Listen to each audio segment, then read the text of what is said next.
नमस्कार, मैं पीके श्रीवास्तव। मैं doctor PK Srivastava, ex NDDB officer, dairy business guru. आज जो वीडियो आपके लिए लेके आया हूं, ये animal husbandry infrastructure development fund का पार्ट 2 है। ये उसका दूसरा हिस्सा है।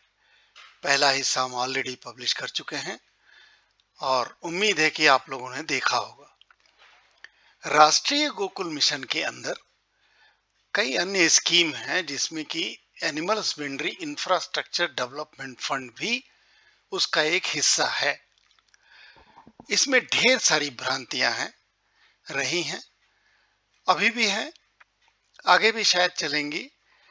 लेकिन अभी अभी सौभाग्य से मैं डेयरी इंडस्ट्री कॉन्फ्रेंस जो 51वां मनाया गया पटना में, मैं उसका एक हिस्सा था और वहां जाकर के हमने देखा, उन लोगों से मुलाकात हुई जो लोग animal husbandry infrastructure development fund जो जो गवर्नमेंट ऑफ इंडिया नई दिल्ली में डिपार्टमेंट ऑफ एनिमल हस्बेंड्री और डेयरिंग को के अंदर हैं, और वो लोग जो इस प्रोजेक्ट को देखते हैं, उनसे एक टू एक, वन टू वन बात हुई और कुछ चीजें क्लियर करने का मौका मिला। हमने सोचा कि इस वीडियो के माध्यम से हम आपको उन चीजों को आपके सामने लाएंगे। अगर हम बात करें, if we talk about animal husbandry infrastructure development fund, which is the uh, part of Rashtriya Gokul Mission RGM,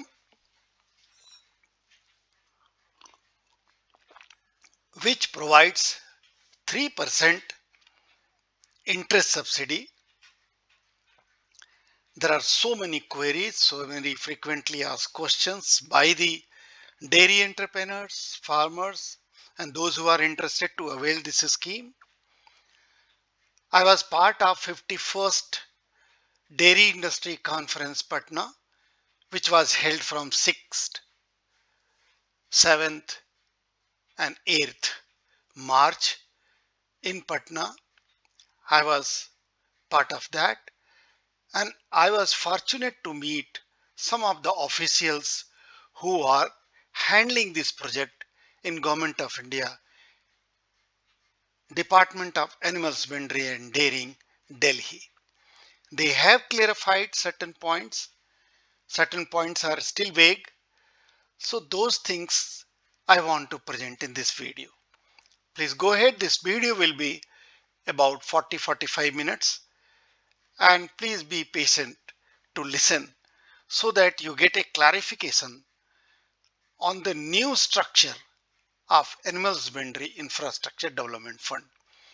हम animal husbandry infrastructure development fund के नए विकल्प, नए स्ट्रक्चर की बात कर रहे हैं, और इसका भाग 1 पहले से पब्लिश कर चुके हैं और ये भाग 2 आपके सामने प्रस्तुत है।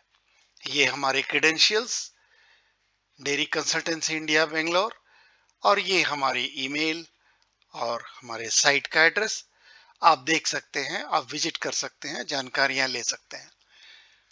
This slide is a customary. We acknowledge different sites from where we collect the data, and we do not modify any data published as a secondary data.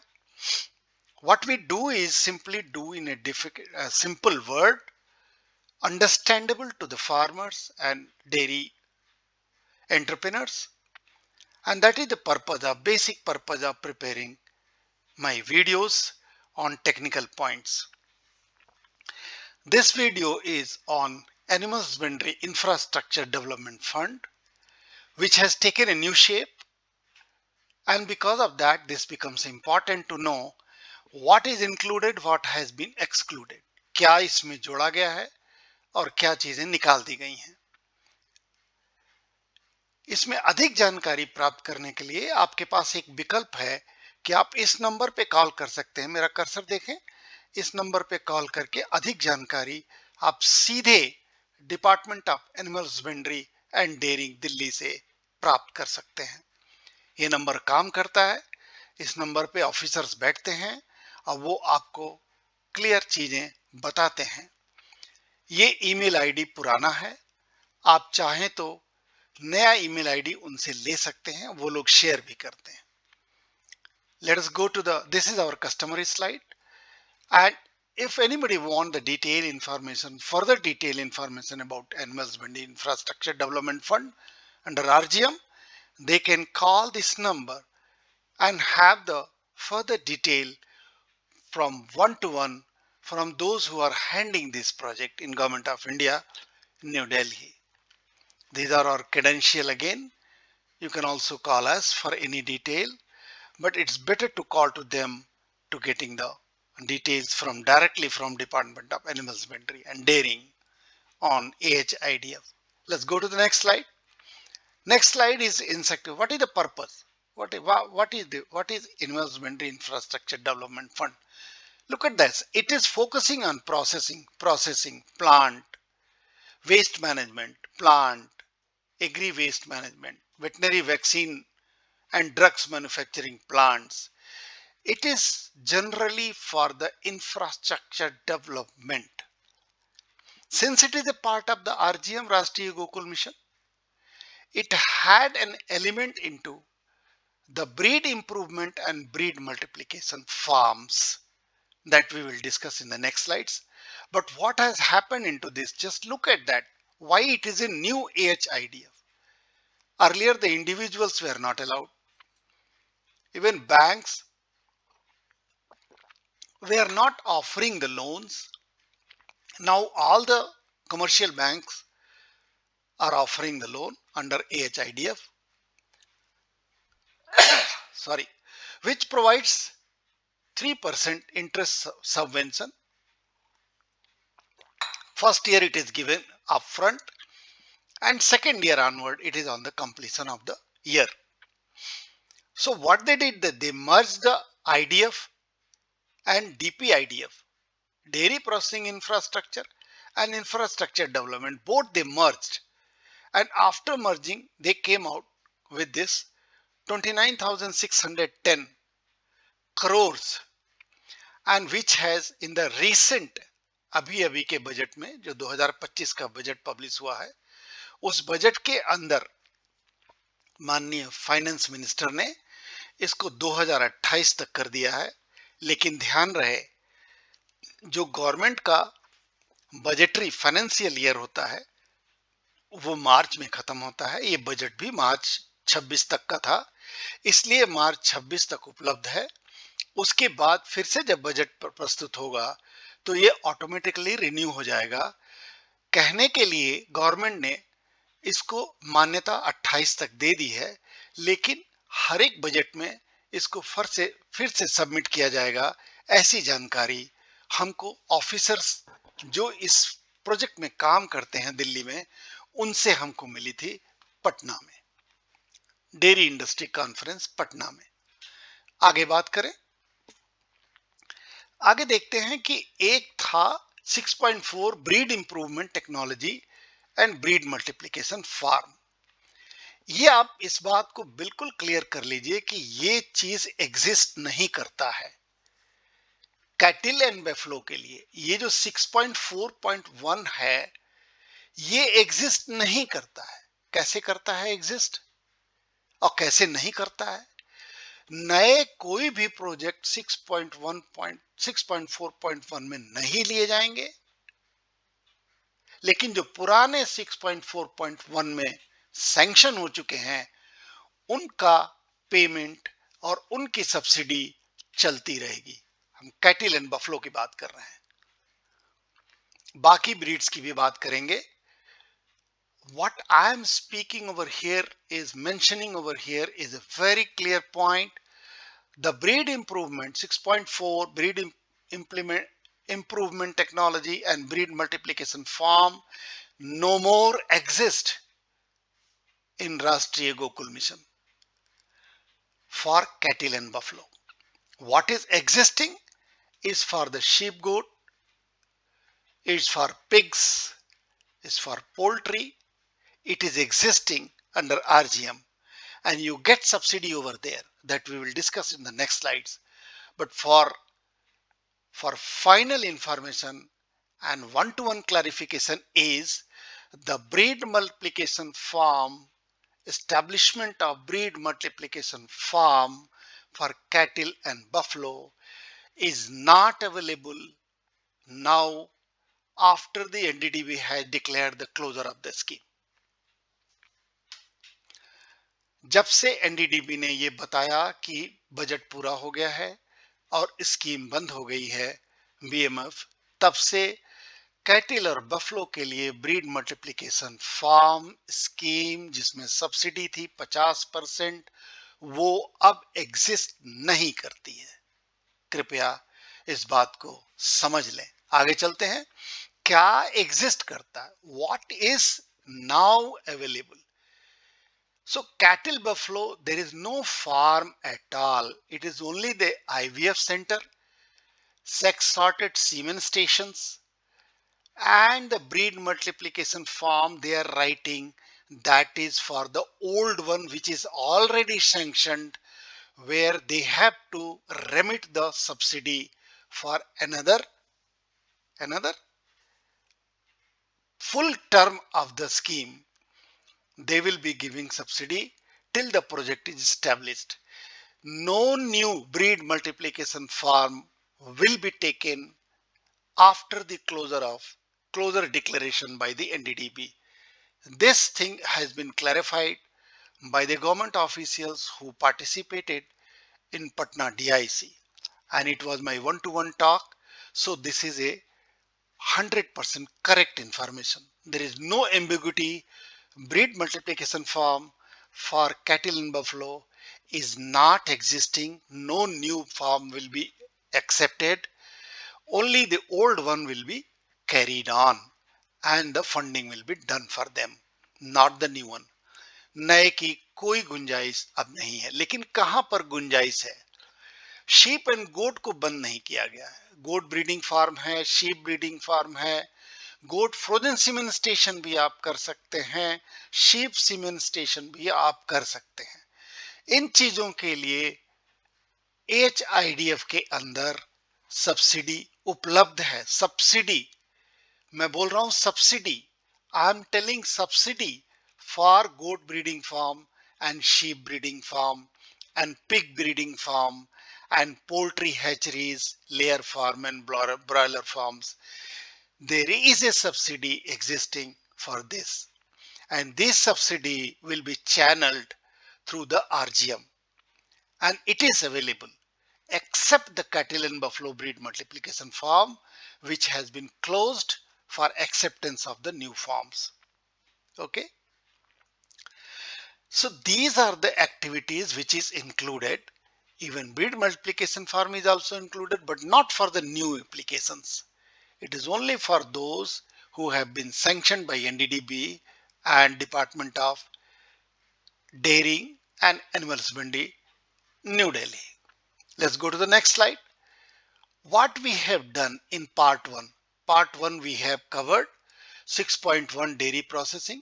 It is included. No subsidy. No subsidy. Meat processing, it is there in Animal Husbandry Infrastructure Development Fund. No subsidy. Food ahar, pashu ahar, TMR, silage, etc. And the IVF breeding, sex sorted semen breeding, breed multiplication. All these things, breed multiplication, already we have marked the cross. It is not available for cattle and buffalo, but at the same time for goat and sheep and pig, it is available. There is a subsidy, but none of these other has got subsidy. It is only the 3% infrastructure, Animal Husbandry Infrastructure Development Fund, 3% interest subvention. That's all, nothing else. Okay, sir? It is the Infrastructure Development Fund. It is nothing to do with the farms. And whatever farms they have allowed is the goat farm, sheep farm, pig farm and poultry farm, not the cattle and buffalo farms. Let's go to the next slide. Next slide is also what all are included. So what we have discussed over here, this slide explained that all this we have covered under part 1. Part 1 we have showed a slide for breed multiplication scheme. There we have written that it is only 3% interest subvention, and that is true. If anybody want to, if कोई भी व्यक्ति यदि गाय और भैंस का farm लगाना चाहता है और वो ब्रीड मल्टीप्लिकेशन में जाना चाहता है जिसमें कि कोई भी टर्म्स, सर्टेन टर्म्स नहीं है जो कि बीएमएफ में था, इसके लिए आपको 3% इंटरेस्ट सबवेंशन मिलेगा, आप फार्म लगा सकते हैं। सब्सिडी नहीं है, इंटरेस्ट सबवेंशन अभी भी मिल सकता है। इवन कैटल एंड बफलो में भी सब्सिडी नहीं मिलेगी। गोट एंड शीप में सब्सिडी है, आरजीएम में सब्सिडी है, पिग में सब्सिडी है और ये बता दिया है। सब्सिडी के लिए मैंने कैप भी यहाँ पे दिया है। We have given the cap project, poultry project 25 lakh, sheep and goat project 50 lakh, pig project 30 lakh and fodder project 50 lakh. This is the cap, and you can have the subsidy under RGM for these things. Again, there is a overlapping of the fodder. When we are talking of fodder, yes, for fodder they have allowed the subsidy under RGM. You apply, it will be dealt suitably under RGM and you will get the subsidy. आपको subsidy पशुहार वाले में भी मिलेगी, लेकिन वो RGM के तहत मिलेगी। जैसे ही आप फॉर्म पे अप्लाई करते हैं, गवर्नमेंट उसको आरजीएम में ले जाएगी और आपको ये जो फॉडर के लिए जो 50% सब्सिडी अलाउड है, ये वाला अभी भी उपलब्ध है, लेकिन वो आरजीएम में है। अगर आप फॉडर की कोई मशीन खरीदते हैं, फॉडर लगाते हैं, इंफ्रास्ट्रक्चर डेवलपमेंट फंड से लेते हैं, एचआईडीएफ से लेते हैं, तो आपको केवल 3% सब्सिडी ही मिलेगी। लेकिन अभी ये स्कीम फॉडर के लिए, पोल्ट्री के लिए, शीप गोट के लिए, पिग के लिए उपलब्ध है। केवल इन्हीं में आपको सब्सिडी मिलने की संभावना है और वो इतनी सब्सिडी मिलेगी। एप्लीकेशन का चैनल एक ही है, उद्यमी मित्रा से ही एप्लीकेशन करना है। एप्लीकेशन में कोई कंफ्यूजन नहीं है। आप अपना मंतव्य बताएं, पोल्ट्री करना चाहते हैं, शीप गोट करना चाहते हैं, पिगरी करना चाहते हैं, फॉडर करना चाहते हैं, आपको सब्सिडी उपलब्ध है। इसके अलावा, इसके इतर कोई भी चीज अगर आपके सामने आती है, जैसे एनिमल वेस्ट है, यहां पर आपको कोई सब्सिडी नहीं है, यहां पर आपको 3% इंटरेस्ट सबवेंशन ही प्राप्त होगा। और इसमें क्या क्या चीजें हैं हमने लिखा है, और वो इन चीजों को आप देख लें। जो हमारा डंग मैनेजमेंट होता है, उससे हम किस तरह का वेल्थ पैदा कर सकते हैं, किस तरह से कंपोस्ट को सेल कर सकते हैं, कैसे बना सकते हैं, कैसे उससे एनर्जी पैदा कर सकते हैं, और एग्री वेस्ट को किस तरह से उपयोग में ला सकते हैं, इन चीजों के लिए आपके लिए 3% इंटरेस्ट सबवेंशन उपलब्ध है, कोई सब्सिडी नहीं है। इसी तरह से वेटनरी ड्रग्स एंड डायग्नोस्टिक्स में जब आप जाते हैं, यहां पर भी सब्सिडी नहीं है, 3% इंटरेस्ट सबवेंशन है। क्या क्या चीजें, जैसे कोई फर्म है, मेडिसिन की फर्म है, वो वेटनरी की ड्रग बनाना चाहती है, वैक्सीन बनाना चाहती है, वेटनरी के डायग्नोस्टिक्स बनाना चाहते हैं, तो उनको इन चीजों को फॉलो करना पड़ेगा, जीएमपी को फॉलो करना पड़ेगा, ओआई के रेगुलेशन को फॉलो करना पड़ेगा। ओआई क्या है, हम लोगों ने डिक्लेयर किया है यहाँ पे, ये कब बना, कैसे कंट्रोल करता है। ये एक गुड मैन्युफैक्चरिंग प्रैक्टिसेस को कंट्रोल करता है और उसको भारत में भी लागू किया गया है। तो उसको फॉलो करते हुए 3% इंटरेस्ट सबवेंशन पे आप लोन ले सकते हैं इंफ्रास्ट्रक्चर डेवलपमेंट फंड में। ये इंफ्रास्ट्रक्चर है और ये इंफ्रास्ट्रक्चर के लिए ही ये फंड पड़ा हुआ है, और वो फंड काफी मात्रा में, प्रचुर मात्रा में है। बड़ी कंपनियां भी इसको लेकर के लाभ उठा सकती हैं, एंटरप्रेनर्स भी लाभ उठा सकते हैं और इस ओर जाकर के व्यवसाय कर सकते हैं। हम आगे बढ़ते हैं। तो अगर आप देखेंगे ये 3% interest subvention,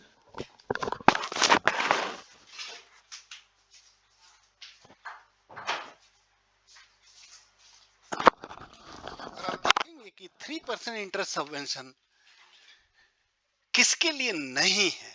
for what it is not available?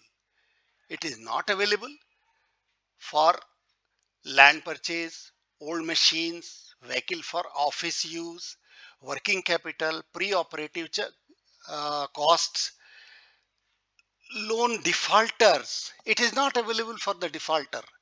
First year it will be given and second year it will be collected from you. They have given 3% interest subvention, but they will collect at 10%. The recall, we will talk about the recall. And interest during the construction, IDC is not allowed over here. During the construction, suppose you are paying some interest on some amount, that is not covered under interest subvention. Acquisition of existing and old machines and infrastructure, it is not covered for that. So what we are trying to do is a new infrastructure that can be used and that can be covered for the 3% interest subvention. Similarly, repayment, it is a beautiful repayment scheme. There is a maximum 10 years, 2 years is a moratorium and 8 years is the repayment period. And that the only condition in AHIDF is that you should not be a defaulter. केवल एक ही शर्त है कि आप defaulter नहीं होंगे, तभी आपको AHIDF का 3% interest subvention government of India से प्राप्त होगा। ये जो सेक्शन बताता है, हमारा कर्सर देखें, ये जो सेक्शन बताता है वो क्रेडिट गारंटी की बताता है। क्रेडिट गारंटी के लिए नाबार्ड ने एक सब्सिडी बनाई है जिसको नव संरक्षण बोलते हैं।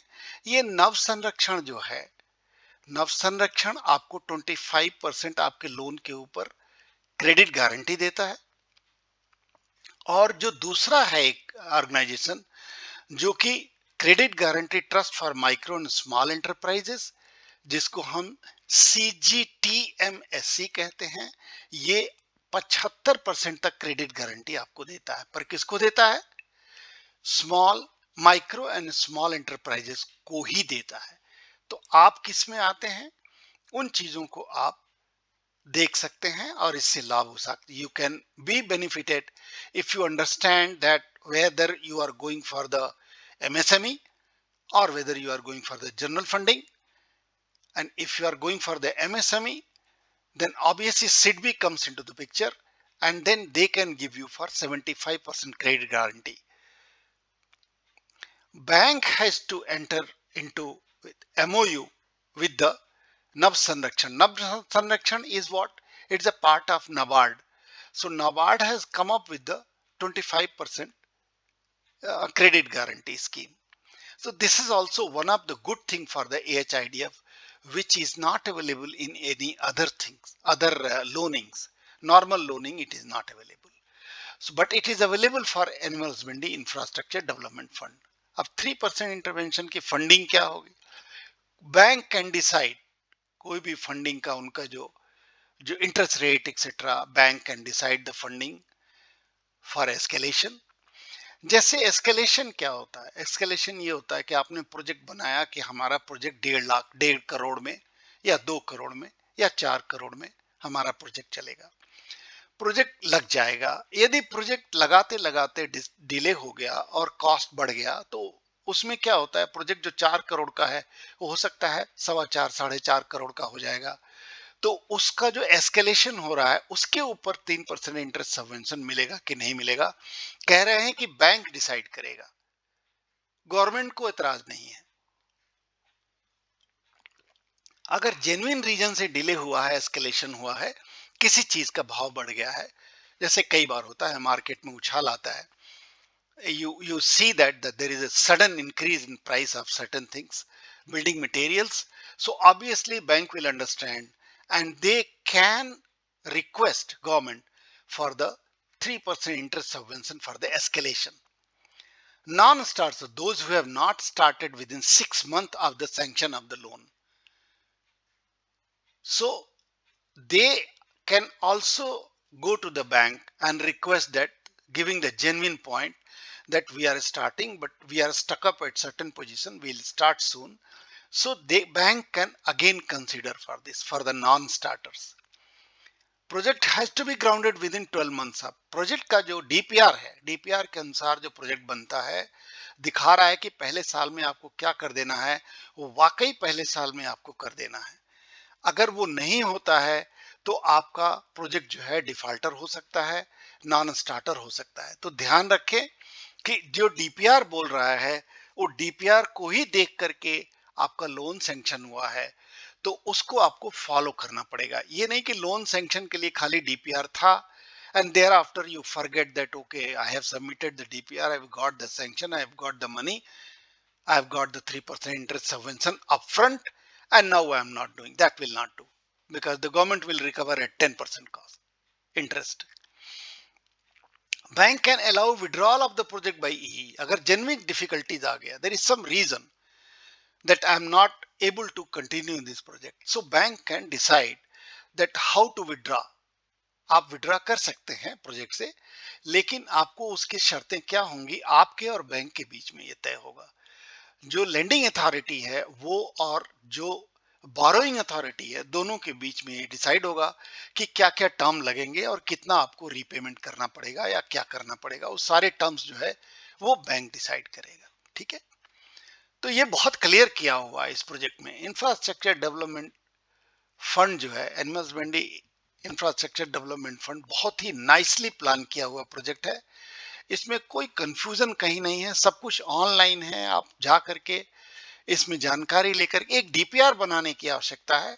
अब बाकी सारा काम आप खुद ऑनलाइन पे कर सकते हैं। डीपीआर भी आप ऑनलाइन पे अपलोड कर सकते हैं, लेकिन डीपीआर टेक्निकल डीपीआर होना चाहिए, जिसके अंदर जब आप अपलोड करते हैं तो अप्रेजल करते समय बैंक को कोई कठिनाई ना हो, बैंक को जो भी जवाब चाहिए वो मिल जाए।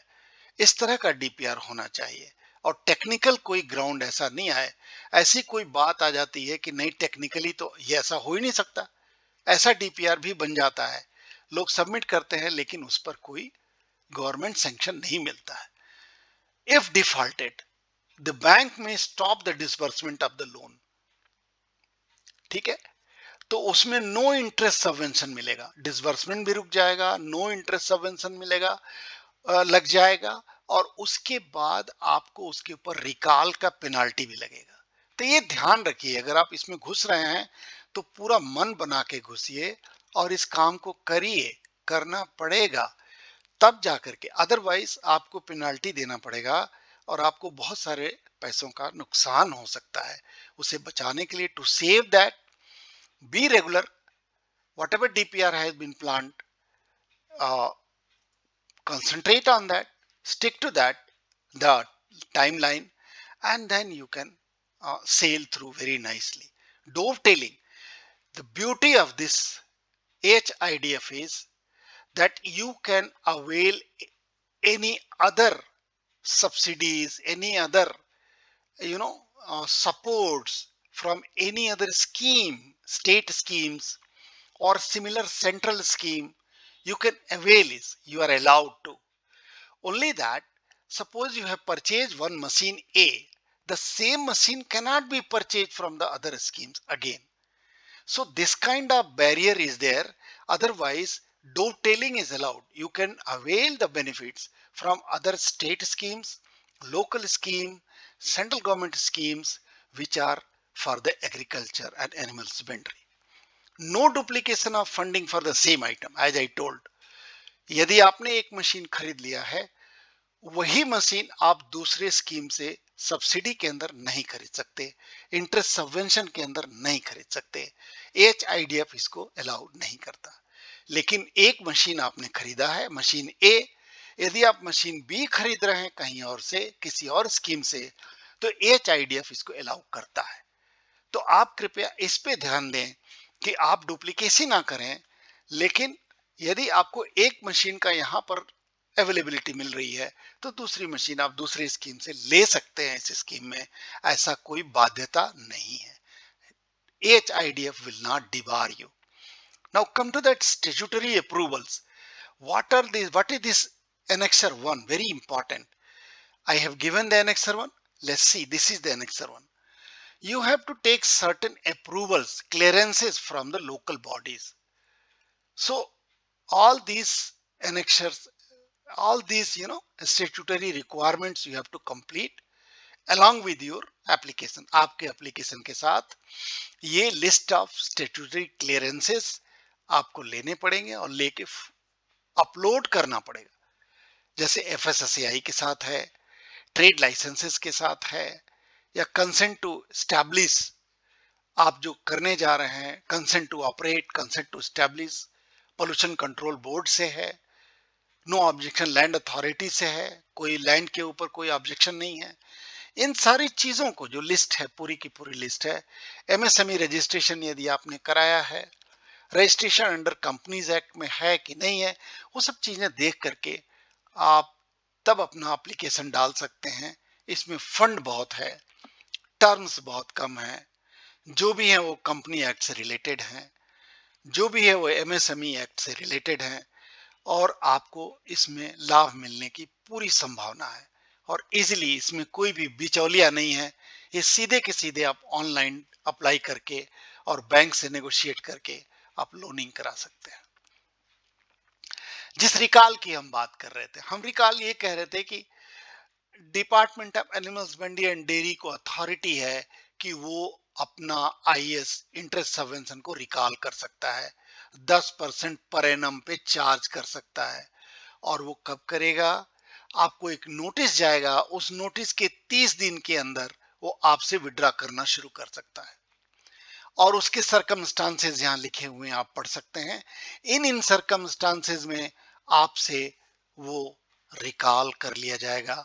तो आप ये ना समझें कि अगर एक बार हमको इंटरेस्ट सबवेंशन मिल गया है और वो इंटरेस्ट सबवेंशन हमको लौटाना नहीं पड़ेगा और काम भी नहीं करेंगे, तो आप समझ लीजिए अगर 7 साल के अंदर भी आप बंद कर देते हैं अपना काम, if you are stopping your project work within 7 year, which you have to complete up to 8 year, which 7th year if you are doing the commencement of commercial production of the project within 7 year, you are liable to be recalled for the IS AHIDF। ये बहुत ही important चीज है। Beneficiary जब भी आप समझ लें, जब भी डिफॉल्टर होता है वो रिकॉल के लिए तैयार हो जाना चाहिए, बिकॉज डिफॉल्टर होता है तो वो पैसे जो उनको मिले हैं वो पैसे उनको वापस करने पड़ेंगे। टर्म पीरियड बहुत ही क्लियर है, इतना बढ़िया टर्म पीरियड गवर्नमेंट के बैंक्स, कमर्शियल बैंक्स नहीं देते हैं। यहाँ पर 10 साल का टर्म रहेगा, 2 साल का मोरेटोरियम रहेगा, आपको 2 साल तक इंटरेस्ट जमा करना नहीं होगा, और 10 साल का मतलब 8 साल, जो बचे हुए 8 साल हैं उसमें आपको रिपेमेंट कर देना होगा।